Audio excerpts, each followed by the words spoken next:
This is Discern Realities, a Dungeon World podcast. My name is David. My name is Jason. Awesome. Well, our first segment is What Happened Here Recently. Jason, I understand that you have a story that you want to tell about the Gauntlet UK. So one of the branches of the Gauntlet is called Gauntlet UK, and I ran their first sessions for 2016. They run different games, and I ran their two-part dungeon world for them. And what I really want to talk about is Last Breath, essentially, is fundamentally what I want to talk about. The very best moments I've had in playing literally hundreds of sessions of Dungeon World, the most salient and effective moments, the moments that really make you feel something, have always been a result of Last Breath and the consequences of Last Breath, right? So whether it means an important character kind of like, sending them off, seeing them off at the end of their story because they've died, or the 7 to 9 result in which death makes you an offer, and then that offer fundamentally changes you when you return. Those have been some of the best moments I've had in Dungeon World, and I wanted to talk about one of those today. Yeah, sure. So let me get this straight. The first game session of 2016, you just offed a character, and that's what you want. No one died. Well, it was a possibility. It was okay. And it was the end of the 2-part session. It wasn't like we went, Okay, all right. Yeah. So what happened in the fiction that led up to this? All right, so here's the deal. The party was investigating a castle that was the ancestral home of this ancient adventuring family, okay? Like this ancient family of they were kind of like crusaders, right? And while they were investigating the castle, which is abandoned, they discovered a woman in a prison cell in the dungeon. Her cell was decorated to be comfortable, it was furnished to be comfortable. It had comfortable chairs. She had books and things like that. And there's carpets and all that. And through just talking with her and everything, they discovered that she was a vampiress, and she was one of the members of this family. And what had happened was the family was not able to cure her vampirism, but they also didn't want her out in the world being a vampire. And so they used powerful magic to basically bind her to this cell, and they tried to make it comfortable for her while they tried to figure out a solution to her vampirism. Well, they never did. The family eventually died off, and she was magically trapped in that cell, being forced to eat rats, right? So what was really interesting was the party did not trust her because she was a vampire. And in fact, some of them wanted to kill her. Most just wanted to ignore her. But she really just was interested in engaging with them because she hadn't had visitors in so long, right? And so one of the characters really kind of gelled with her and really sympathized with her.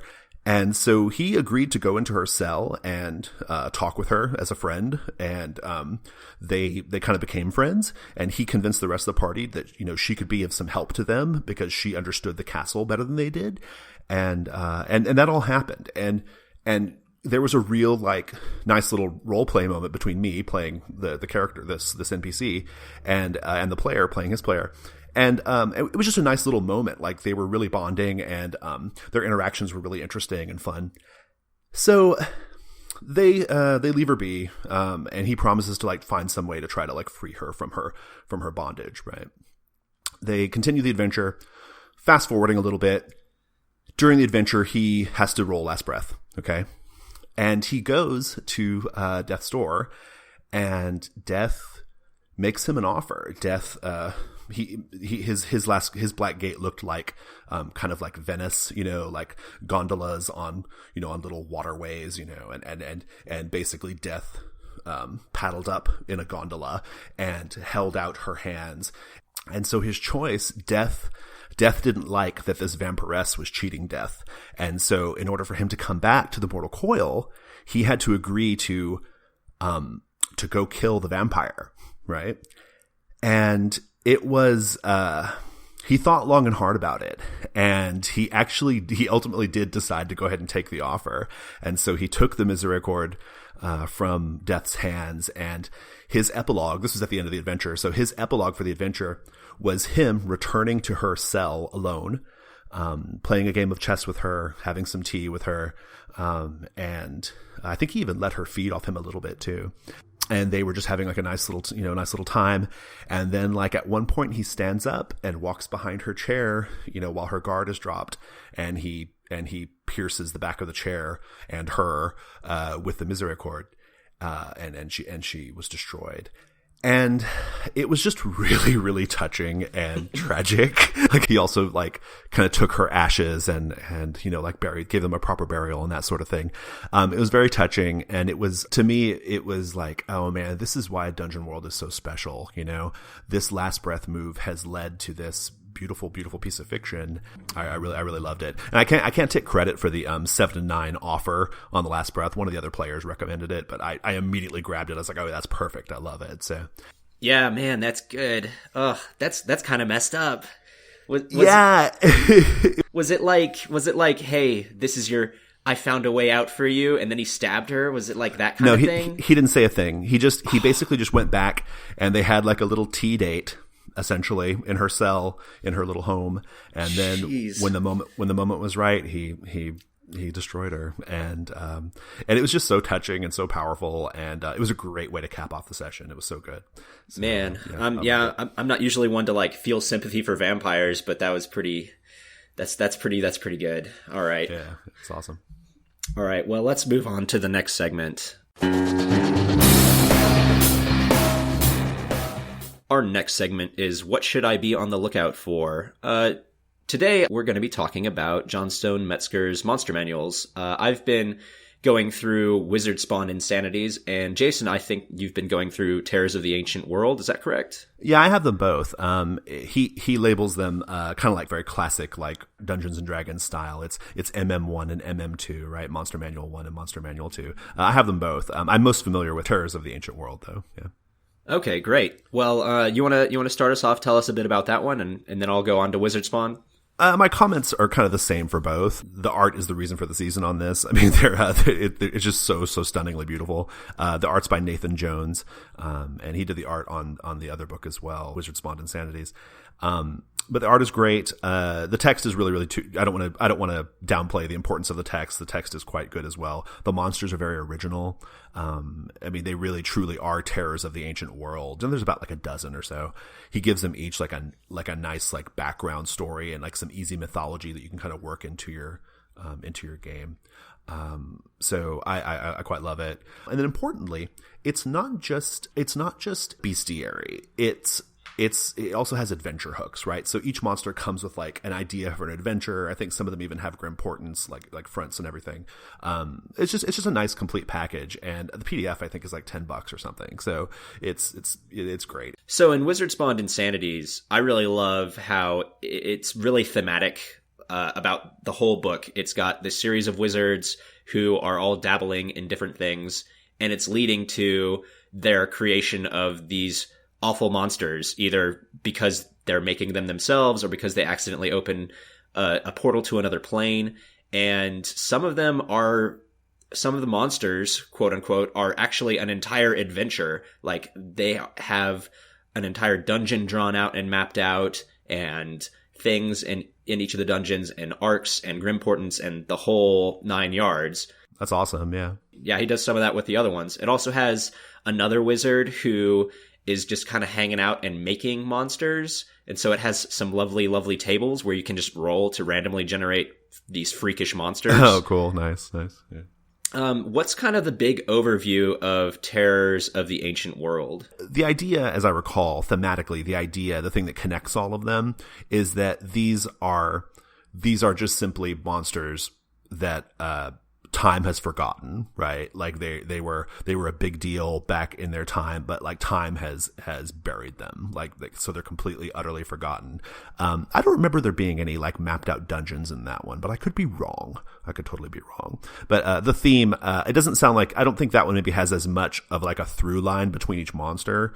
But my memory of it though is it's just, these are ancient creatures. Okay, that's great. And any idea how many total monster manuals are out so far? There are just just the two so far. And we should mention that his publishing company is called Redbox Vancouver.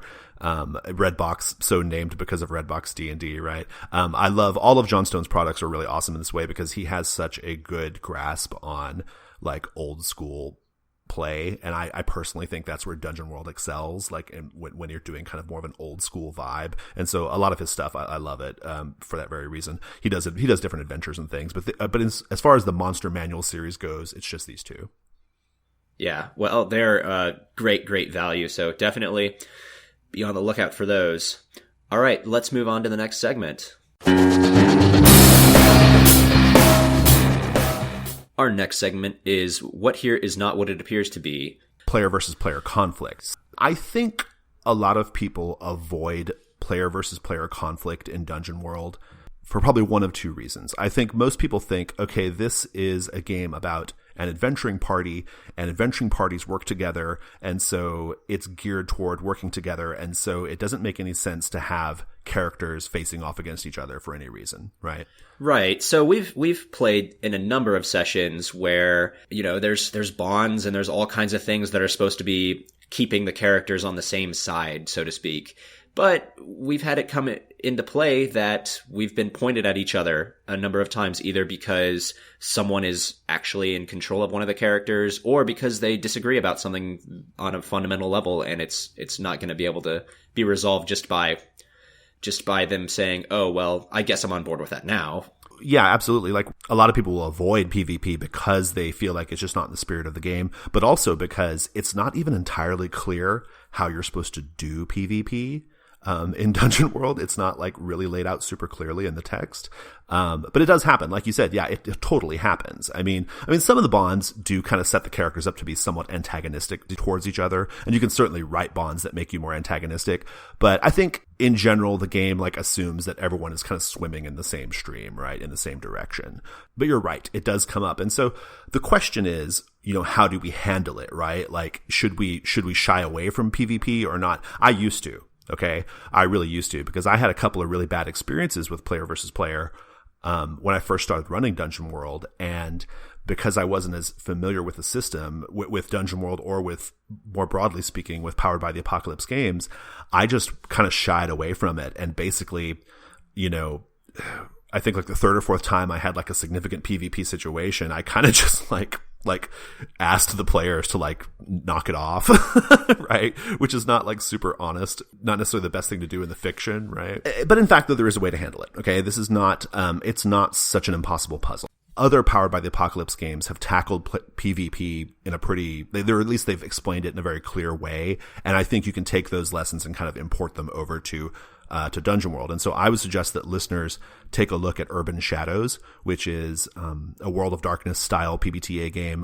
by Andrew Medeiros and Mark Diaz-Truman. Yeah. So tell me, how does it go in Urban Shadows that we should learn and apply to Dungeon World? Well, I'm just going to go ahead and describe it by way of example in Dungeon World, I think.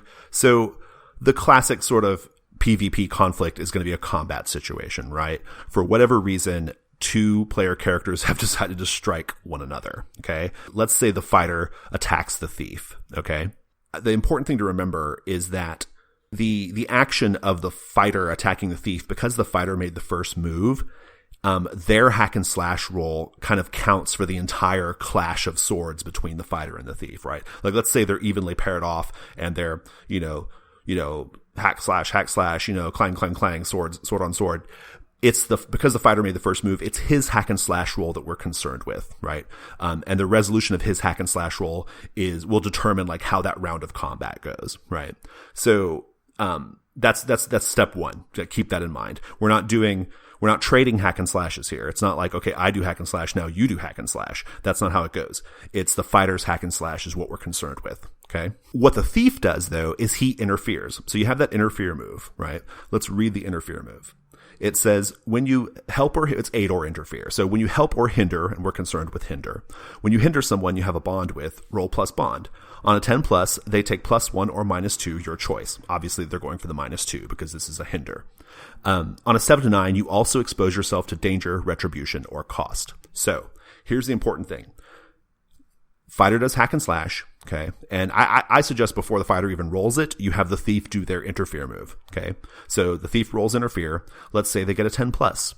Now the fighter will roll the hack and slash, but he'll have a -2 to the roll. Okay. And if the fighter gets a 10 plus, then he's going to deal his damage to the thief. If he gets a 7 to 9, they're going to trade damage. And if he misses, then it's just GM move, right? Now let's say the thief misses his 8 or interfere. Like, let's say he tries to interfere and he gets a 6. At that point, the GM gets to make a move. I would suggest that what you do is either just let the fighter deal their damage without the fighter having to roll, or if you want, you can interrupt the situation with, like, you know, something on your Grim Portents or anything else that makes sense in the fiction. But at that point, like, if the thief is trying to interfere and he gets a 6, he's kind of like at the mercy of the GM at that point, right? But let's say he gets a 7 to 9. That's the more interesting result. So the thief gets a 7 to 9 on the interfere, okay? And it states, you also expose yourself to danger, retribution, or cost. Here's the really important moving part here. This 7 to 9, whatever the result is from that 7 to 9, that is something outside of the possible results of the fighter's hack and slash, okay? The fighter's still going to get his hack and slash at a -2, okay? And you'll resolve it as you should. But whatever this danger, retribution, or cost the thief incurs from his 7 to 9, that has to be something that's fictionally outside of the hack and slash move, okay? So, for example, you might say they're clashing. He got a 7 to 9. It caused the fighter to have a -2.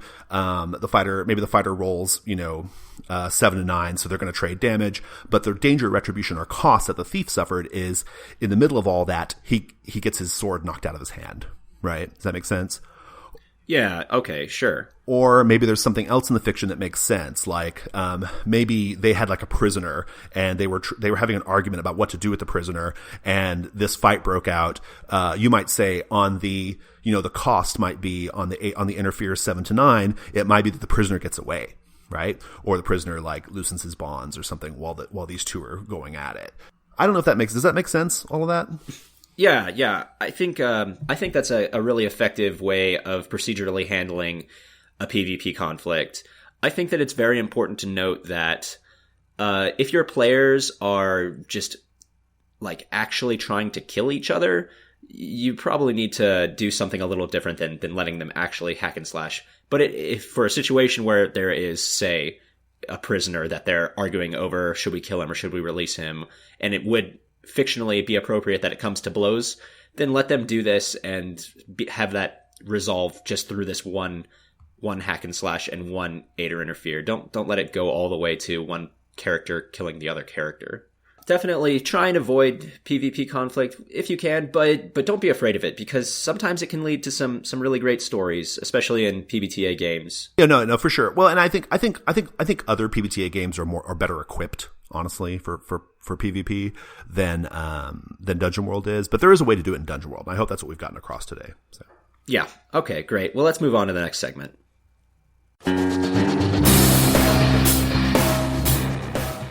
Our next segment is What Here is Useful or Valuable to Me. What I have for us this week that's useful or valuable is from one of our friends, Russ.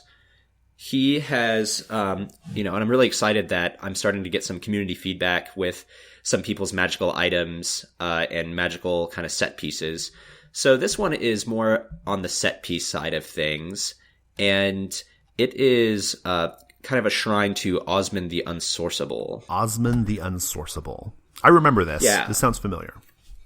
So, Osmun the Unsourceable is a little-known dwarven god of knowledge and secrets. He covets obscure and hidden truths which his agents collect in their journeys.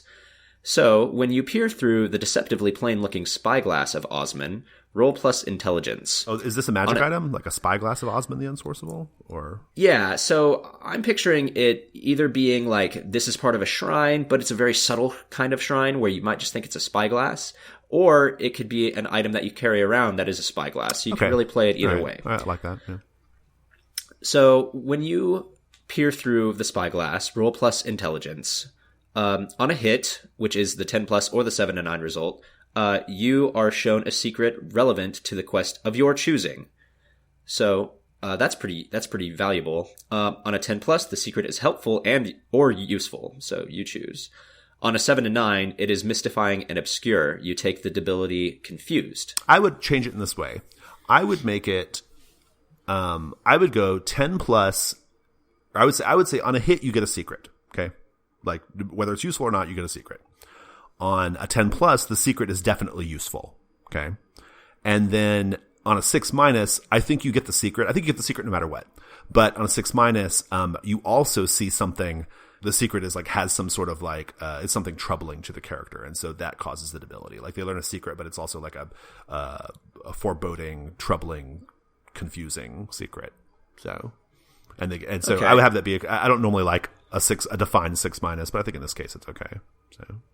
Yeah, okay. Yeah, I can see that, especially if it's more of a set piece kind of situation versus something you're carrying around. Yeah. As far as magic items go, or as far this is you see this sort of thing a lot. This is this kind of I have a lot of stuff like this too. These items that show information, that like relay information in different ways.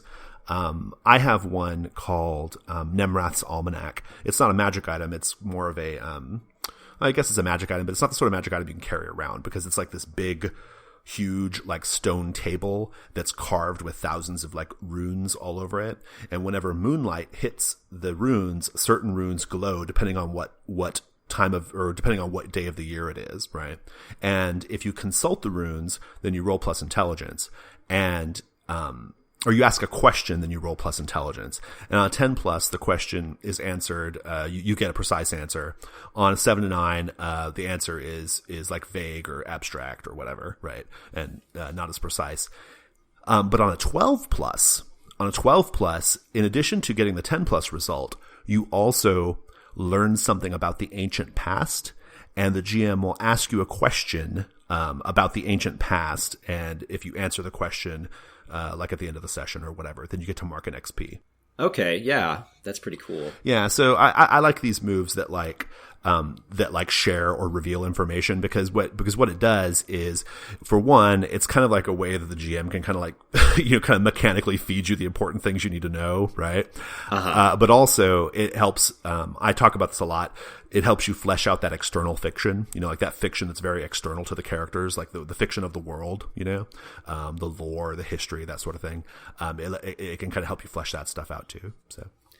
Yeah. The thing that I really like about this is it kind of helps you manage the players a little bit. So if they're unsure of what to do, or if they're about to kind of maybe derail what you've got going on, there's this great item that they're like, ooh, this is cool, and it's just keeping them streamlined on, hey, this is where I think we should be going. Yeah, not that we should ever put the players on rails, but I do see what you're saying there. There are sometimes like it's not so much for me. It's never so much that like I want them to get to point B, and I need them to stay on track to get into point B. It's more that I don't want them chasing, like if I accidentally make a connection in their brain that I didn't intend, like and they get like kind of sidetracked by something, you can kind of help like get them focused on the adventure proper. But yeah, I mean, everyone loves the idea of this great big sandbox game, and it's a myth in a lot of ways. a lot of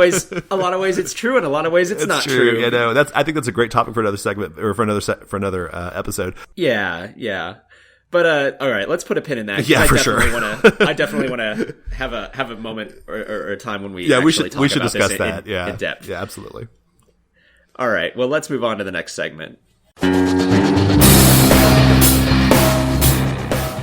Our next segment is What is About to Happen. This is our ongoing adventure with Ramshackle Crow.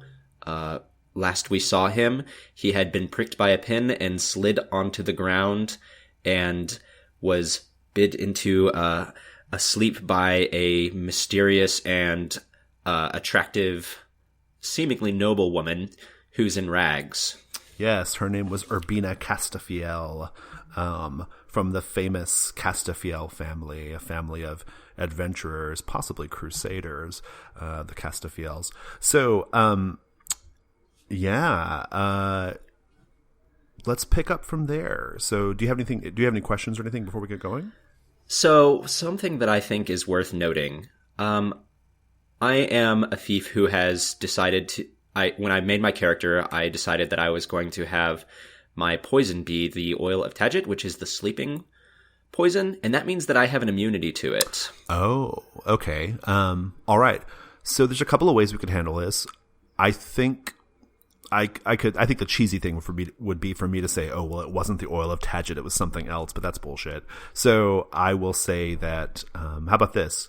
How about we pick up with your character like only pretending to be knocked out, and then I think that sounds great. Now that was the result of a 6- roll, but I think I think you're still being penalized in the sense that you did not convince her to join you, and it's actually going to be somewhat problematic for her to be like moving ahead of you in the temple, right? So yeah, I imagine so. Like that's not the situation that I wanted to be in, but Ramshackle had to play along with that, or else, it could have gotten a lot worse for him. Yeah, I agree. All right, so let's pick up from there.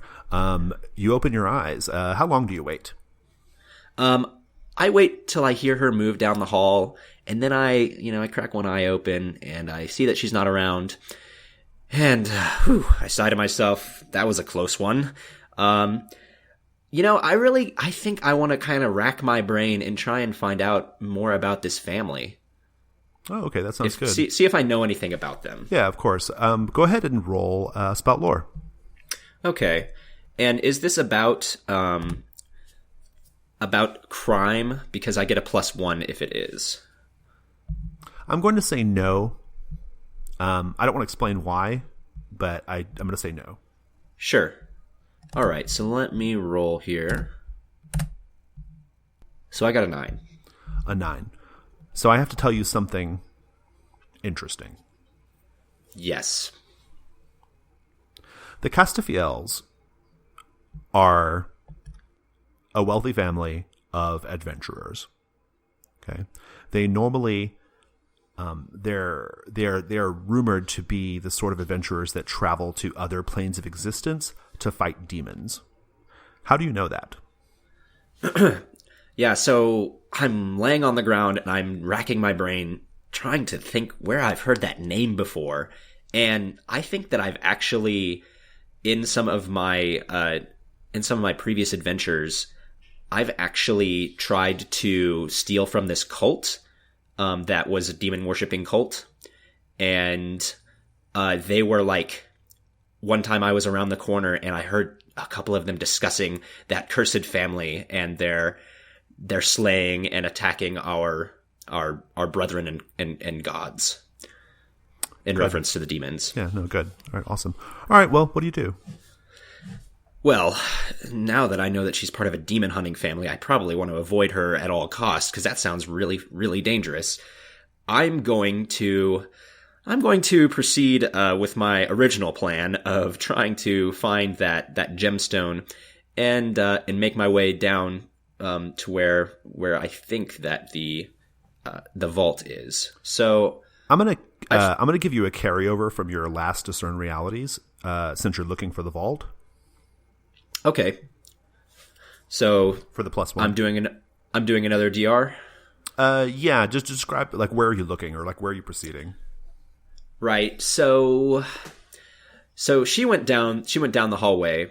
I don't necessarily want to follow her, but I don't feel like there's another path exactly. So I'm going to be kind of at a distance following her. Hopefully I don't see her because I don't want her to see me. And I'm going to be trying to descend. So if I find stairs that go down or something like that. Perfect. Go ahead and roll with a +1. 8, 9, 10. Yay. Awesome. All right. Well, so you're proceeding down the hall, keeping a safe distance from Urbina. Are you keeping her in sight at all, or are you just letting her go completely ahead? I'm trying to keep enough distance between us that she won't see me. So if I see her, I quickly step back. Okay. Well, ask your questions whenever you wish. You're making your way down the hall, and you're still in the rear portion of the temple. You're not up to the main sept area where the big ritual is going on for the evening, right? Do you have a question for me yet? Yeah, what here is not as it appears to be. That's good. In fact, you are moving along the hall, and there are sconces on the wall, so you have enough light. with the torchlight in the halls. And I think you're a thief, you're accustomed to this sort of thing. You see a classic like false wall. Like it's like mason stone, but like there's a part that's like just a slightly different shade than the rest of it. I know what this is. Indeed. Okay, great. Then I'm going to be messing with that wall, looking for sconces that might look like there's a little less dust on them, because a lot of times people just like to make these sconces the triggers that open these walls. I don't know why. Who knows? Right? I feel like it's not that clever. I feel like it's a little too obvious. But then again, I'm also a master thief. Yeah, we'll go ahead and ask her. You have another question, right? You have two more. Yeah. What here is useful or valuable to me? Yeah. In fact, you're right. Across from that wall, there is a sconce that clearly has like, if you know what you're looking for, you see like a hinge. Yeah. I'm like, this is too easy. And I reach up and I pull that sconce. Okay, very good. And in fact, the wall kind of like depresses inward, like it's about big enough for one person to go in, and slides to the left, allowing you to go inside. Okay. So I'll hold on to my last question and proceed down that. Yeah. So there are some steps that are going down. Or there's a little like kind of not a landing, but like just a little ledge, like just inside the door, and then the stairs that go down. Right. The stairs go down to a landing and then turn directions and continue going down. Right. Okay. So you're making your way down? Yes. Okay. You get to the landing, and there are not any torches lit down here, and so you're losing light. Do you have any adventuring gear? Let me check and make sure. Yes, I do. Okay, go ahead and give me a use of adventuring gear, and you can have a torch. Okay. So I've got a torch lit now. Okay, awesome. Do you want to spend that last question before you get to the bottom of the stairs? Yeah, I want to know what should I be on the lookout for as I'm going down these stairs. Yeah, so as you're going down the stairs, you kind of hear some noise coming up from like from below, but it's kind of a muted noise.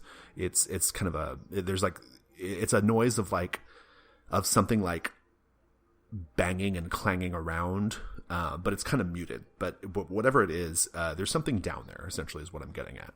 So. Is it, like, really loud and, like, sounds hostile, or...? No, it sounds like a hatch or a lid, like, kind of clanging down. Like... Okay. Does that make sense? All right, gotcha. Yeah. And you hear it a couple times. Like, if you stop and listen, you hear it, like every 30 or 40 seconds, a few times, and then it goes silent. All right, so I get to the bottom of the stairs. I've got my torch. What do I see? At the bottom of the stairs, you are met with a door. This is not a simple wooden door. It is an iron door, and the iron has been worked to have like kind of an image in bas-relief of a star. Okay, it's probably the peerless star that they worship, but it's a stylized, multi-pointed star that's on this door, and I think that's where we should leave it. Okay. All right. Awesome.